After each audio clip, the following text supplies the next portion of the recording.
Olá a todos, hoje nós vamos estudar a classificação dos seres vivos e biodiversidade. Então, na Terra estima-se que existem milhões de diferentes tipos de seres vivos. Então, se a gente for pensar, só na parte em organismos microscópicos existe uma diversidade gigantesca de diferentes tipos de organismos. Se formos pensar, por exemplo, em espécies de insetos, vamos pensar em mais de 70% das espécies que existem são insetos, estão dentro dessa classe de insetos. Então é uma quantidade gigantesca, fora os diferentes outros animais que a gente e plantas. Então existe uma diversidade muito grande e o reconhecimento dessas espécies está intimamente relacionado à história do homem. A partir de um determinado momento, a nossa evolução, então começamos a utilizar animais e plantas tanto para nossa alimentação como, por exemplo, a fabricação de armas, de objetos agrícolas e abrigo. Classificação dos seres vivos. Qual a necessidade de classificar? Então, qual é a necessidade de classificar os seres vivos? Mas antes de perguntar qual a necessidade de classificar os seres vivos, eu poderia perguntar para vocês qual a necessidade de classificar por seções no mercado ou no supermercado. Por que os mercados eles são classificados por seções? Por que não é tudo misturado? Bom, se eu perguntasse a você qual a necessidade de classificar em seções por tipos de produtos no mercado, vocês me diriam o quê? Para facilitar a vida do cliente, para que eu possa entrar no mercado e já saber para onde eu vou, em que seção eu devo ir, para que seção eu devo me dirigir. Então, por exemplo, eu vou comprar uma caixa de chocolate. Então, eu vou direto para a seção onde eu sei que tem aquela caixa de chocolate. Então, eu vou economizar o quê? Tempo, porque eu vou direto para aquela seção. Então, qual a necessidade de classificar o mercado por seções? Então, é você facilitar o acesso ao que você quer e, ao mesmo tempo, você otimizar o tempo. Ou seja, eu vou saber onde está, além de saber onde facilitar essa minha vida, essa minha procura, ela também vai fazer com que eu economize tempo, que eu otimize meu tempo. Então, é a mesma coisa, é o mesmo princípio. Eu vou voltar a perguntar a vocês, qual é a necessidade de classificar os seres vivos? A mesmíssima coisa. Facilitar a vida dos pesquisadores, dos estudiosos e, ao mesmo tempo, otimizar. Então, por exemplo, eu vou agrupar, igual eu agrupei os produtos por seções, de acordo com por exemplo, eu vou agrupar produtos de limpeza, eu vou agrupar produtos cereais, eu vou agrupar produtos no açougue, eu vou agrupar produtos de beleza, vou agrupar produtos, bebidas, vou agrupar de acordo dos produtos, de acordo com as características do produto. Então, características em comum.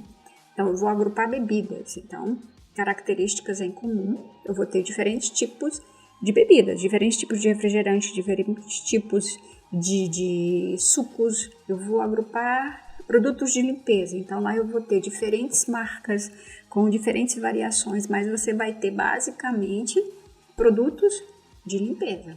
Então, você vai agrupar de acordo com as características do produto, as características que esses produtos têm em comum, que é o produto de limpeza, por exemplo. Aqui eu coloquei para vocês verem diferentes tipos de mamíferos, mas eles são parecidos, são ursos. Então eu tenho aqui o urso pardo, o urso polar, eu tenho o urso panda, então são ursos, tá certo? Então eu agrupo ele de acordo com as características que ele tem em comum. Então, e assim sucessivamente, à medida em que que a gente vai ver daqui a pouco as categorias taxonômicas, que você vai agrupando, eles vão ficando mais parecidos. Então, a importância de você classificar, a necessidade de você classificar, você facilitar as informações para que a pessoa tenha a informação e maximizar o tempo. Então, a necessidade de transmitir as experiências adquiridas para os descendentes forçou a gente a denominar, ou seja, a dar nome às plantas e dar nome aos animais. Então, dessa forma, você conhecer e entender a diversidade da vida sempre foi e ainda é um desafio enfrentado pelo homem. Assim, a classificação dos seres vivos surgiu com a própria necessidade do homem em reconhecê-los e organizá-los de forma a facilitar o quê? A identificação e, consequentemente, o seu uso. Então, o Aristóteles, por exemplo, ele separou os seres com base no modo de vida e tipo de organização do seu corpo. Os seres vivos foram divididos em 2 grandes reinos, o reino animal e o reino vegetal. Então, mais tarde, com o desenvolvimento do microscópio, entre outras técnicas, tornou-se óbvio que muitos organismos não se encaixavam em nenhum desse reino. Por exemplo, uma bactéria que é um organismo unicelular, que ele é desprovido da membrana nuclear e de organelas celulares, ele não entrava em nenhum desses reinos, ou seja, ele não era nem animal nem vegetal. Então, essas diferenças que distinguem, por exemplo, essa bactéria de outros organismos, então forçou-se dessa forma a pensar em outras categorias, de você classificar ele, de colocar ele em um grupo, porque ele estava deslocado uma vez que ele não conseguia se enquadrar nem em animal nem vegetal. Então, posteriormente, surgiu um novo sistema de classificação que compreende 5 reinos, que é composto por um reino procariótico, que é o Monera, e outros 4 reinos eucarióticos. Então, a gente aprendeu lá no primeiro ano que células procarióticas são células desprovidas de membrana nuclear e de organelas celulares. A única organela que ela tem é o ribossomo. E as células eucarióticas, eu verdadeiro, núcleo verdadeiro, ela possui o quê? Todas as organelas celulares e possui o núcleo individualizado. Então, tu ficou dividido os grupos procarióticos e eucarióticos. O procariótico, somente o reino Monera, e o eucariótico, você teria os grupos protistas, o reino plantae, o reino animal e o reino fungi. Levando em consideração que o reino fungi, o reino animal e o reino dos vegetais, basicamente são organismos multicelulares. Então, tais grupos, na maioria, esses que são multicelulares, eles diferem fundamentalmente no seu modo nutricional. Atualmente, as concepções evolutivas foram incorporadas na classificação desses seres vivos. Além de considerar as semelhanças morfológicas, ou seja, as semelhanças estruturais, as semelhanças anatômicas, outras informações elas foram incorporadas, sobre as relações de parentescos evolutivos entre os grupos, como, por exemplo, além dessas características morfológicas e estruturais, está se estudando também a parte bioquímica e genética. O quão parecidos geneticamente os organismos são em relação, quando a gente fala de DNA, e o quão parecidos eles são em relação às moléculas, principalmente em relação às proteínas. Anteriormente era uma classificação mais simples, que sempre foi desejo do homem classificar para melhorar o estudo, seja, ou para ele tirar algum proveito no sentido dele saber, por exemplo, como eu falei para vocês, da planta, dos animais, dele conseguir nomear para ele conseguir passar essas informações para os seus descendentes. Então começou-se a classificar de forma mais simples e hoje você tem uma classificação mais precisa. Antes se classificava só levando em consideração a parte morfológica, ou seja, a parte anatômica. Ou seja, tu olha para o animal e você vê as características que eles têm em comum e de acordo com essas características externas você agrupava. Que essa classificação ela seja mais precisa, que ela seja mais aprofundada. Então, por exemplo, eu posso estudar o DNA dos organismos para ver quão próximo eles são. Ou seja, por exemplo, eu posso estudar os genes que compõem o meu DNA e comparar os genes que compõem o DNA, por exemplo, do chimpanzé, para ver o quão parecido eles são. Estudar os cromossomos, estudar o DNA e estudar esses genes para saber o quanto que somos parecidos. Por exemplo, pode estudar também os tipos de proteína. Que tipo de proteína que eu produzo, que tipo de proteína o chimpanzé produz, qual a função dessas proteínas. O quão próximo elas são, quanto que elas são parecidas. Quanto mais parecida, mais próximos, evolutivamente falando, nós somos. Bom, sistemática ela se ocupa dos métodos para estimar as relações filogenéticas dos seres vivos. Então, a sistemática ela vai estudar as relações entre os seres vivos. Então, ela vai estudar o grau de parentesco entre determinados organismos. Que ancestral em comum o homem, o chimpanzé, o gorila, os micos? Qual o ancestral mais próximo que nós temos, por exemplo, que deu origem ao homem e o chimpanzé? Se eu for pensar mais atrás, que ancestral em comum nós temos com, por exemplo, com os demais mamíferos?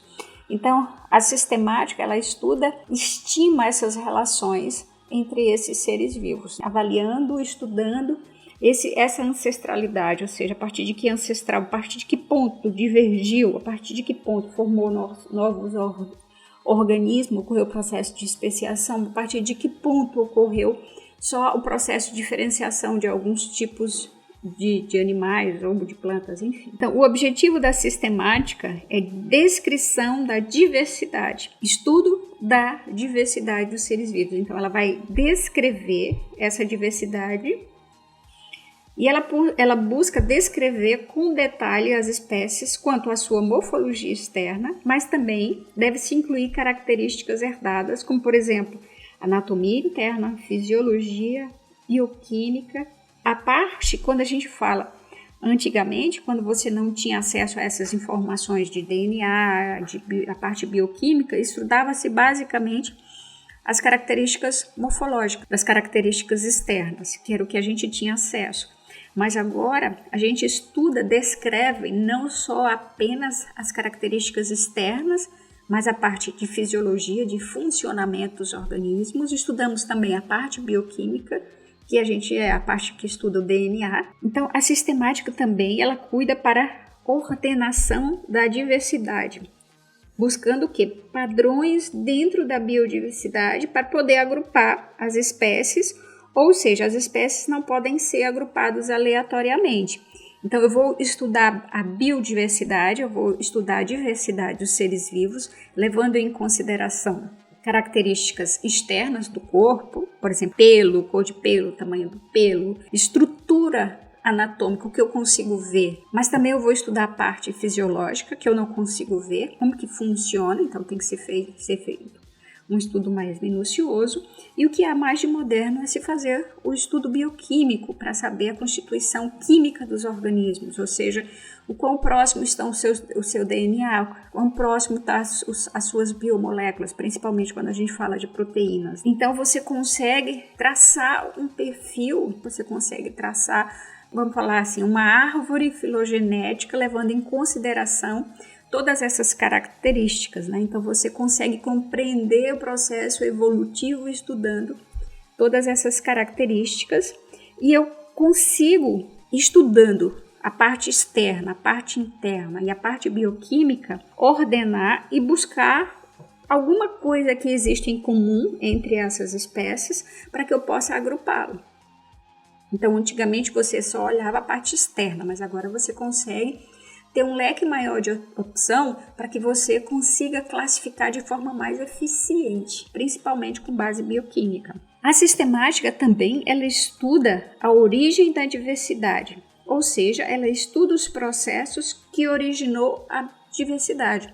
Então, além de você estudar toda essa parte anatômica, fisiológica, bioquímica, achar um ponto em comum, agrupar, ela também vai estudar o que promoveu essa diversidade. Então, ela vai estudar o que foi que houve, qual a relação com o tempo, com outros organismos, com o alimento.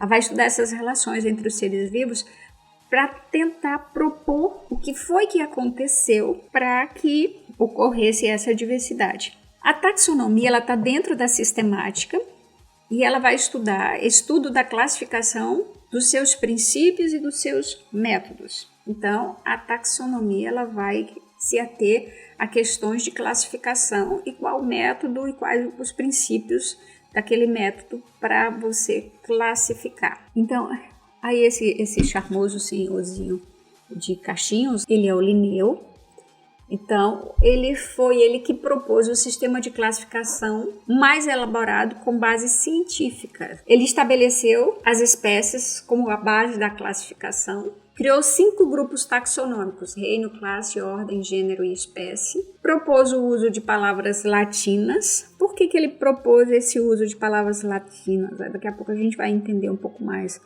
Porque tu tem diferentes línguas, diferentes países, diferentes povos, cada um com uma língua diferente. Então, por exemplo, eu poderia descobrir aqui um pássaro, colocar o nome em português, e lá no México, ou lá na Venezuela, ou lá no Paraguai, eles descobriram também o mesmo pássaro, só que eles vão colocar lá o nome em espanhol e eu vou colocar o nome em português.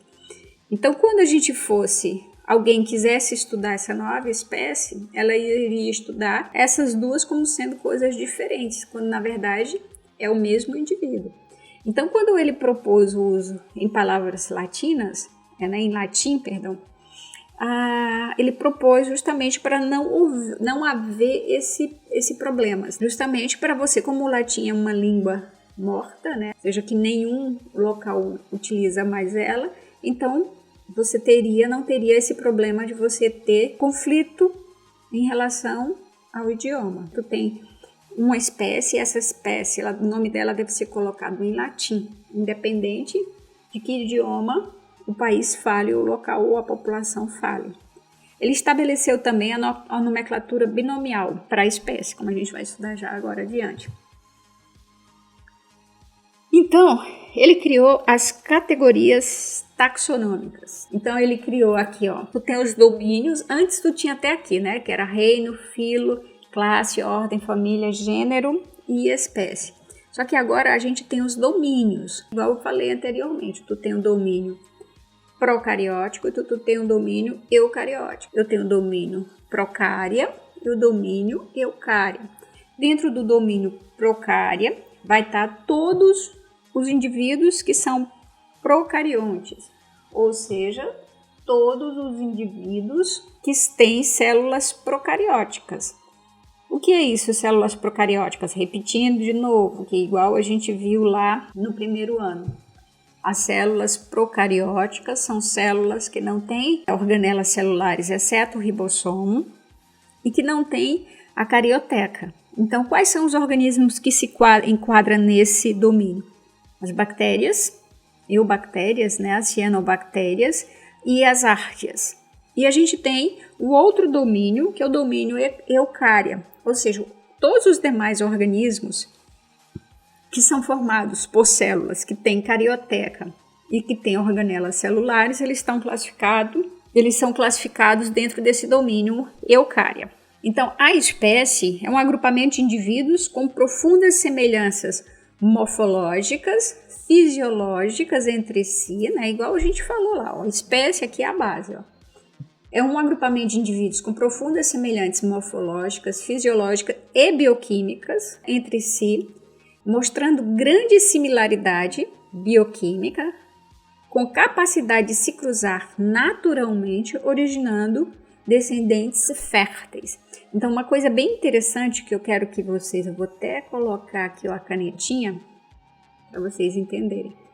Cruzamento natural, tá? Porque, por exemplo, eu posso ter o leão, pode cruzar com uma tigresa e você originar um indivíduo fértil, Na verdade, um tigre com uma leoa, Pode originar um indivíduo fértil. Só que eles não se cruzam naturalmente, então eles não podem ser considerados na mesma espécie. São indivíduos, são do mesmo gênero, mas são espécies diferentes. Então, essa definição, embora essa definição ela seja útil quando a gente trata de animais, ele não é útil na taxonomia vegetal. Então, por exemplo, quando eu estou falando o que eu acabei de falar de espécies de animais, é um grupamento de indivíduos com profundas semelhanças morfológicas, fisiológicas entre si, mostrando grande similaridade bioquímica, com capacidade de se cruzarem naturalmente, originando descendentes férteis. Isso aqui ele funciona, que é uma beleza para o reino animal.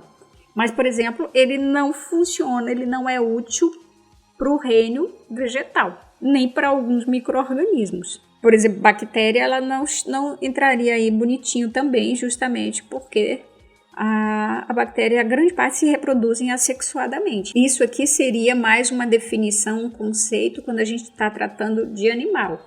Então, por exemplo, de taxonomia vegetal, isso já não seria interessante. Então, por exemplo, cruzamentos férteis, eles podem ocorrer entre plantas de tipos bastante diferentes.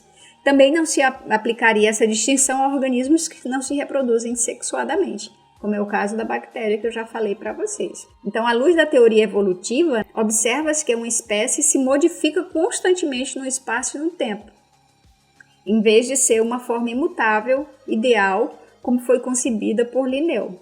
No entanto, esse termo permanece sendo útil e possibilita uma maneira adequada de se referir a organismos e catalogá-los. Então, aqui a gente tem as categorias, que são categorias taxonômicas, que a gente viu, domínio. Dentro do domínio você tem 5 reinos, que a gente vai estudar. Você tem filos ou divisões. Dentro dos filos você tem as classes. Dentro das classes você tem a ordem. Dentro da ordem você tem a família. Dentro da família você tem o gênero. E dentro do gênero você tem as espécies. Tá certo? Então, se você reparar, se eu pego aqui, por exemplo, aqui eu tenho o reino animal, certo? Eu tenho uma quantidade gigante de tipos diferentes de organismos aqui. O que me faz pensar que esse siri, ou que essa estrela do mar, ela está no mesmo reino dessa ave, ou que está no mesmo reino que nós? Então, somos bem diferentes. Se a gente fosse estudar só a parte anatômica, o que nos faria colocar todos esses organismos dentro, por exemplo, do mesmo reino, já que somos tão diferentes. Então, basicamente, no reino, existem algumas características em comum que eu posso agrupar todos eles dentro deste reino. Que característica seria essa? Eu poderia citar 2 características, por exemplo, que todos nós temos em comum, ou seja, eu digo eu tenho em comum com esse siri, que tem em comum com a estrela do mar, que tem em comum com o pássaro, que tem em comum com o ouriço, que tem em comum, enfim, com o molusco. Todos somos animais, ou seja, todos estamos no reino animal. O que nós temos em comum? Todos nós temos desenvolvimento embrionário. Somente animais têm desenvolvimento embrionário, formas folhetos germinativos. Então, nós temos desenvolvimento embrionário. Então, isso é uma característica que todos os animais têm em comum. Se ele tem essa característica, ele é um animal, porque é uma característica exclusiva dos animais. Então, quando a gente trabalha aqui com reino, tu tem uma diversidade muito grande de indivíduos com poucas características em comum. Então, por exemplo, o que temos em comum, basicamente, são essas características. Nós temos esse desenvolvimento embrionário, formação de folhetos germinativos, que são específicos. À medida em que eu vou passando de reino para o filo, dentro do reino vai existir vários tipos de filo. Então, por exemplo, aqui dentro do filo do reino animal, existem os vertebrados e os invertebrados, né? Então, por exemplo, dentro dos vertebrados que a gente faz parte, então, quais são as características dos vertebrados, por exemplo? Notocorda, a gente possui uma notocorda, ou essa notocorda em período embrionário, ela permanece em alguns organismos. Tubo nervoso, que nós temos de característica, fendas faríngeas e cauda. Em alguma fase da vida, a gente tem que ter essas características que estão relacionadas ao filo, né, dos cordados ou dos vertebrados. Dentro dessa divisão, se formos vertebrados, aí você tem as classes. Então, dentro do filo cordados, a gente tem 5 classes. Quais são essas classes? São aqueles que possuem coluna vertebral, que possuem ossos, enfim, que a gente pode falar mais grosseiramente. Então, quais são essas classes? Se você pensar, peixes, aí depois viria anfíbios, depois viria répteis, depois viriam aves e depois viria mamíferos. São as classes. Dentro dessa classe aqui, existem várias ordens. Então, por exemplo, dentro da classe de mamíferos, então tu teria várias ordens aqui. Tu teria os primatas, os carnívoros. Bom, aí dentro dessa ordem você tem as famílias. Então, por exemplo, dentro dessa ordem primata, teria a família. O hominídeo, por exemplo, é uma família que está dentro da ordem, mas existem outras famílias que estão dentro da ordem primata. Dentro dessa família você tem vários gêneros e dentro desse gênero você tem várias espécies. Quando a gente fala aqui em híbridos, principalmente quando a gente está falando em animal, os híbridos são descendentes estéreis resultados do cruzamento entre duas espécies distintas. Por exemplo, quando cruzamos um jumento com uma égua, gera-se uma mula.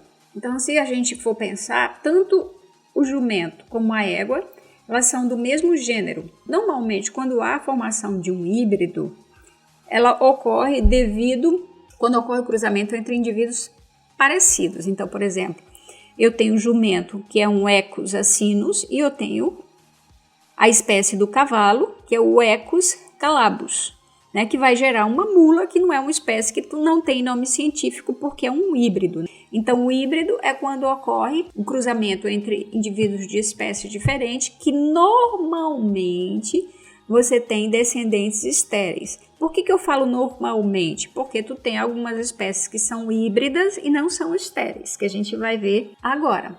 Então, por exemplo, eu tenho quando um tigre, um liger, que é um leão, e um tigre, é um híbrido entre o leão e uma tigresa.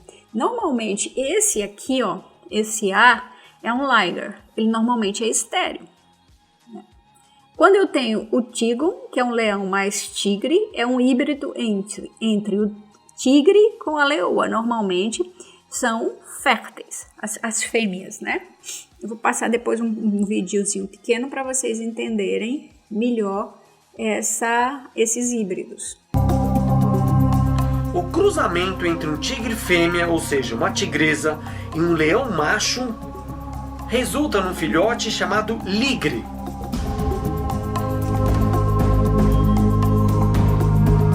Os filhotes nascidos entre um leão fêmea, ou seja, uma leoa, e um tigre macho, é chamado de tigreão. Os filhotes de um ligre fêmea e de um leão macho é o liligre.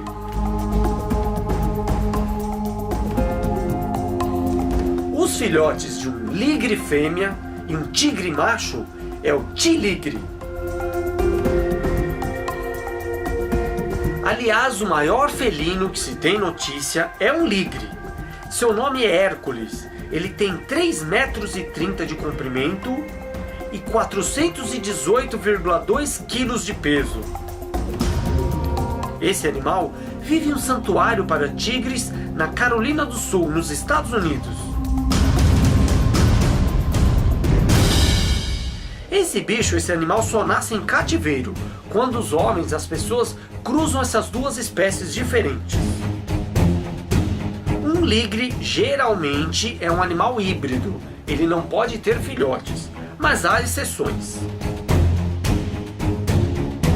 Não há indícios de que existam ligres na natureza, pois caso aconteça esse cruzamento entre um leão e uma tigresa, o imenso tamanho dos fetos, dos filhotes, causa grande sofrimento à fêmea, que normalmente precisa de uma incisão cirúrgica para dar à luz, ou seja, uma cesárea. Não raro ela morre durante ou após o parto. Muitos filhotes nascem com graves doenças congênitas e não sobrevivem por mais de uma semana após o nascimento. A legislação de vários países, inclusive o Brasil, proíbe a criação de ligres, por entender que a sua procriação não tem valor ambiental nenhum e pode ser danosa à natureza e às fêmeas, às tigresas. Outra coisa, o ligre não é uma nova espécie de animal. É apenas o cruzamento de duas espécies, considerado um animal híbrido.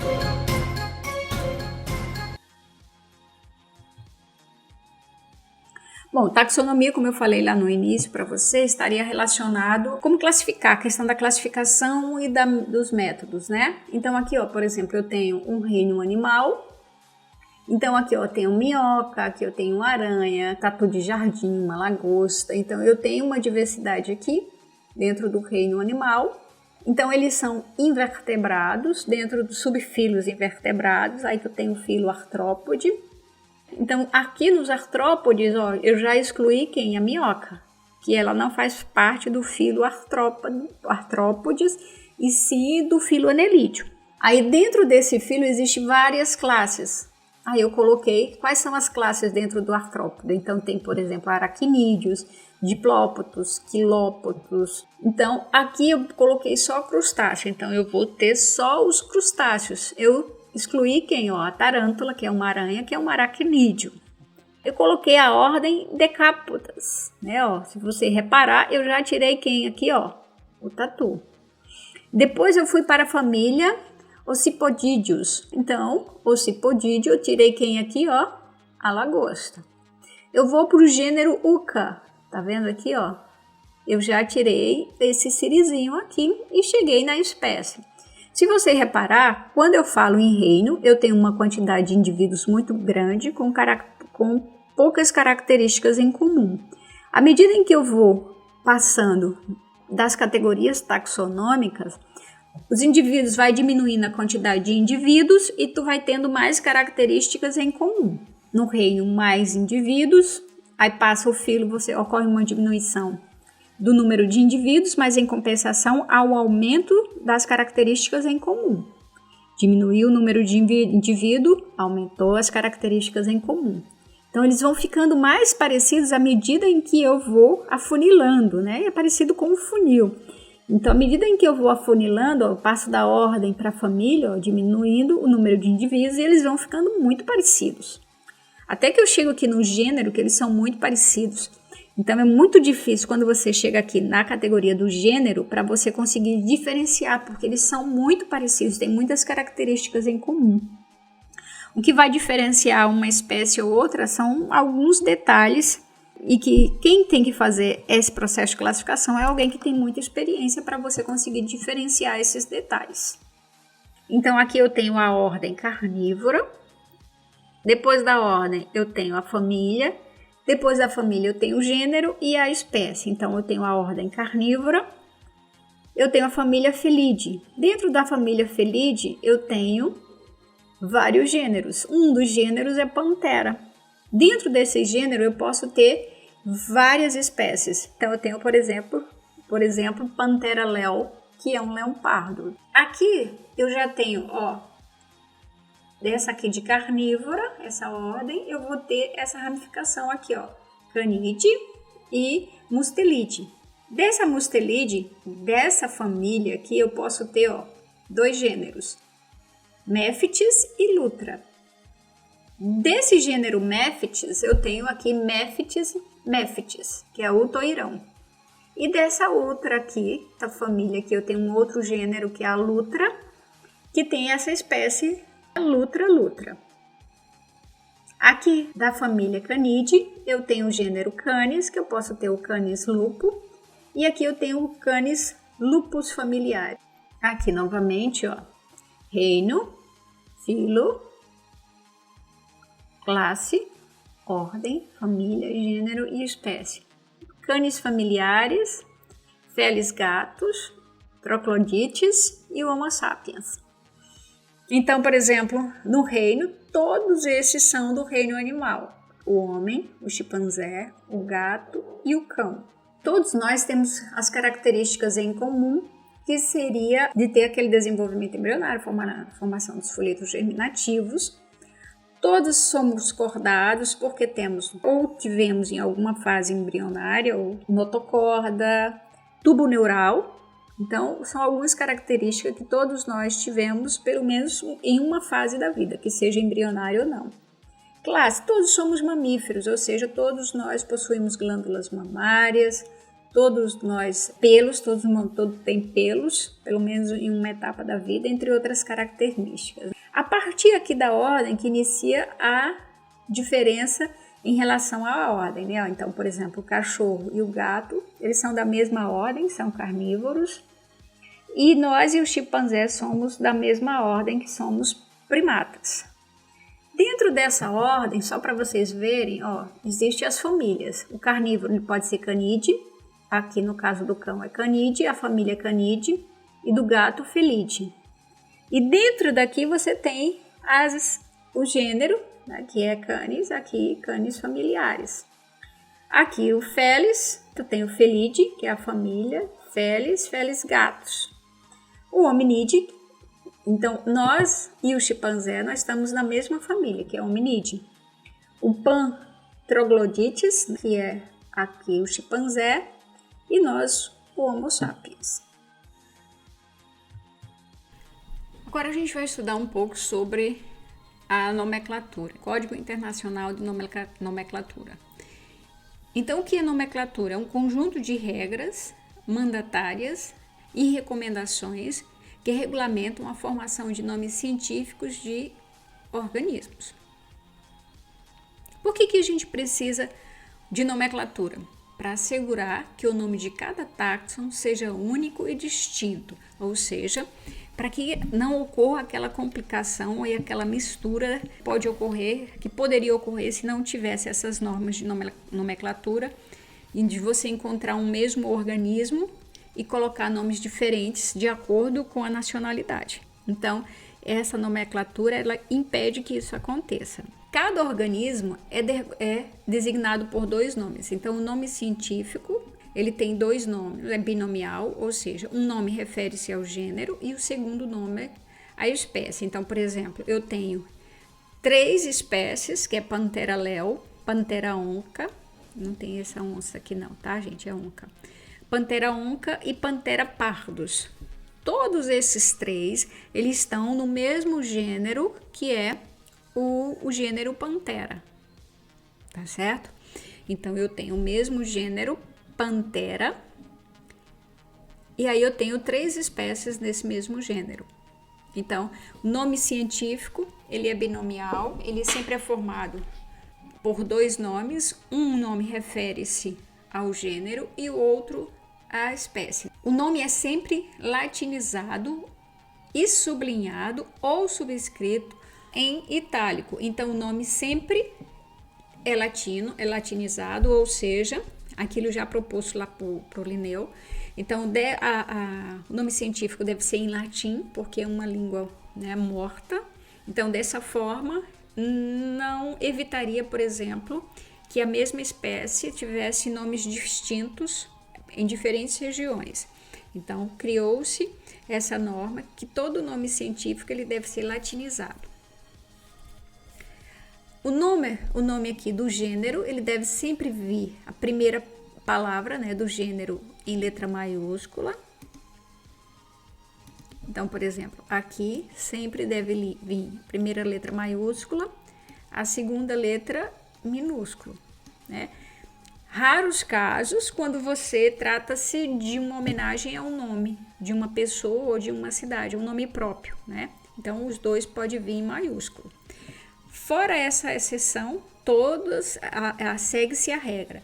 Primeira letra do gênero em maiúsculo e segundo do nome, letra minúscula.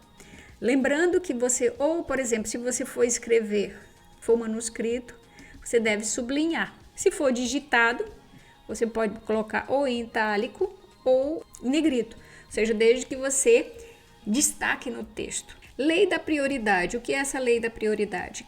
Quem conseguiu classificar primeiro permanece aquele nome, o primeiro nome, tá certo? Então, poderia, por exemplo, uma pessoa classificar um e depois de 20 anos o outro foi lá, olhou e botou outro nome. Não pode colocar outro nome porque existe essa lei da prioridade. Vírus como o vírus não é classificado como um ser vivo, então ele não se enquadra em nenhuma daquelas categorias, daqueles domínios, nem procária, nem eucária, então ele obedece nomes distintos. Todos os organismos que possuem célula, que seja procarionte ou eucarionte, seguem aquelas regras. Então, o vírus, ele não é um ser acelular, não é um ser celular, que tenha célula, que seja composto por células. É um ser acelular, então ele não segue essas regras. Então, em vez dos nomes latinizados, as espécies virais recebem nomes comuns em cada idioma. Aqui, em relação à sistemática, como eu já falei lá no início da aula, a sistemática estuda a história evolutiva das espécies de seres vivos.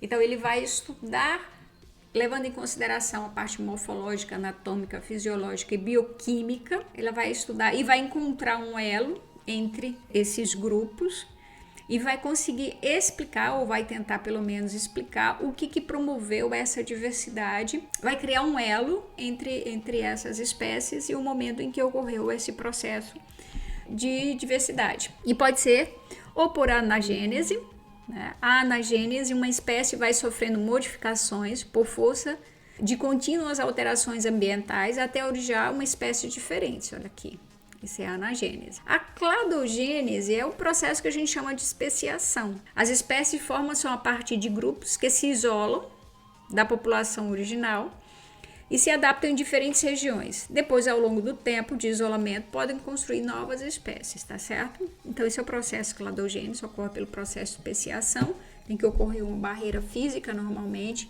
e uma barreira reprodutiva para que não ocorra a transferência de genes até formar espécies diferentes de acordo com a seleção natural.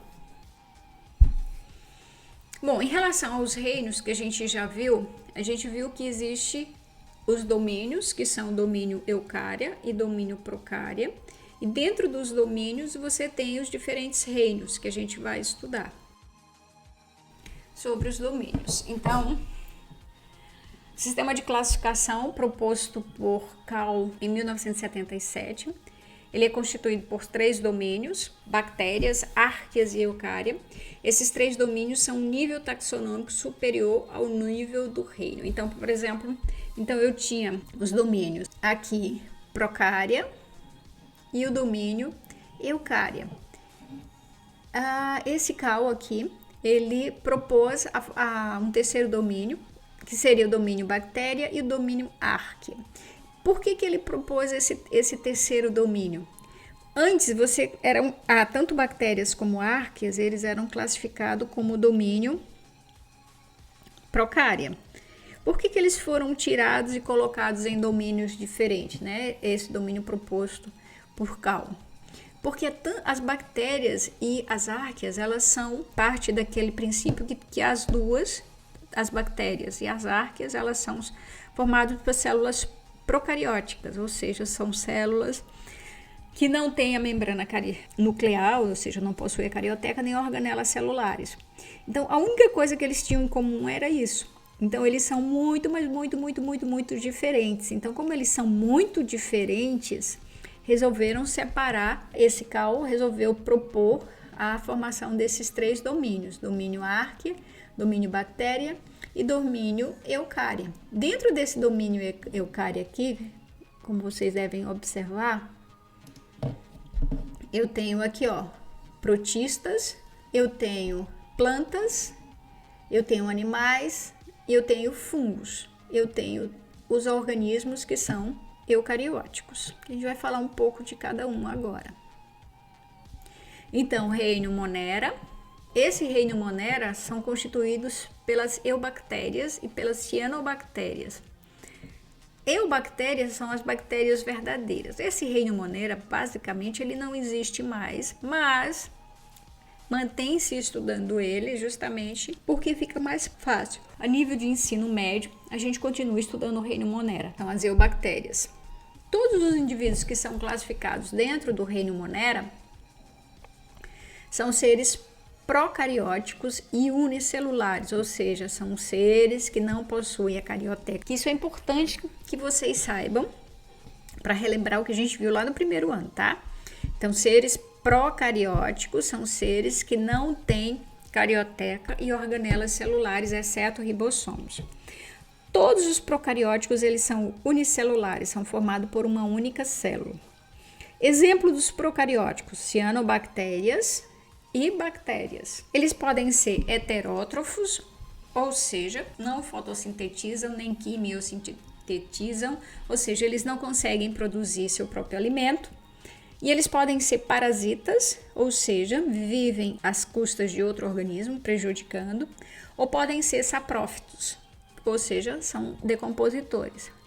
Ou eles podem ser autótrofos, que eles podem ser fotossintetizantes ou quimiosintetizantes. A gente vai ver isso quando for estudar o reino, tá? Fotossintetizantes, ele consegue produzir seu próprio alimento utilizando como fonte a energia solar. E os quimiosintetizantes, eles também conseguem produzir seu próprio alimento, só que ele utiliza energia proveniente, por exemplo, compostos químicos. O reino protista são seres uni- ou multicelulares e são todos eucarióticos. O que são seres eucarióticos? Lembrando, são separados do material citoplasmático e possuem todas as organelas celulares. Então, configurou-se em separar protista 1 e protista 2. Protista 1 são seres autotróficos fotossintetizantes, que são as algas. Antes, as algas elas eram classificadas como vegetais. Hoje não mais, porque eles não têm algumas características que são específicas dos vegetais, que a gente vai estudar isso também quando for estudar o reino protista. E o protista 2, que são os seres eucariontes unicelulares, que são os protozoários. Então, que a gente está vendo aqui, ó, o Trypanosoma cruzi é uma única célula e a ameba. O reino fungi, a gente vai estudar também, inclui todos os fungos, seres que podem ser unicelulares ou multicelulares, todos são eucariontes, todos são heterótrofos por absorção. Então, os fungos, aí tem vários exemplos, né, de fungos. Aqui a gente tem um aspergilo microscópico, o bolô, aquele bolô de pão, aqui os cogumelos, são exemplos do reino fungi. Criou-se um reino para os fungos porque eles não conseguiam se enquadrar nem no reino vegetal, nem no reino animal. Então, eles tinham características só deles, característica que eles comungavam com os vegetais e com os animais. Então, decidiu-se criar um reino só para ele, justamente porque ele não conseguia se enquadrar nem no reino animal, nem no reino vegetal. Então, aqui também tu pode ter tanto seres unicelulares como seres pluricelulares. A gente vai estudar também esse reino fungi mais adiante. Eles são heterótrofos por absorção. O que significa? Que a digestão dele, ele digere, ele libera uma determinada enzima sobre a superfície que ele quer digerir, ocorre uma digestão fora do corpo e depois ele absorve. O reino planta, reino plantae, são seres eucarióticos, de novo repetindo, ou seja, são seres que possuem células com carioteca e organelas celulares, todos são multicelulares e autótrofos fotossintetizantes. Então, seus representantes formam embriões multicelulares que durante o processo de desenvolvimento retiram o alimento diretamente da planta genitora. Então, são seres fotossintetizantes, desenvolve, olha, quando eu estou falando aqui para vocês, embriões multicelulares.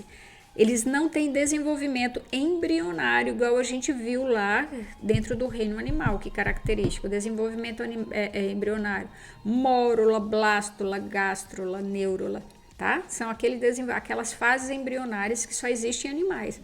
Mas eles formam embriões, mas não ocorre desenvolvimento embrionário feito o que ocorre em animais. E por fim eu tenho o reino animal.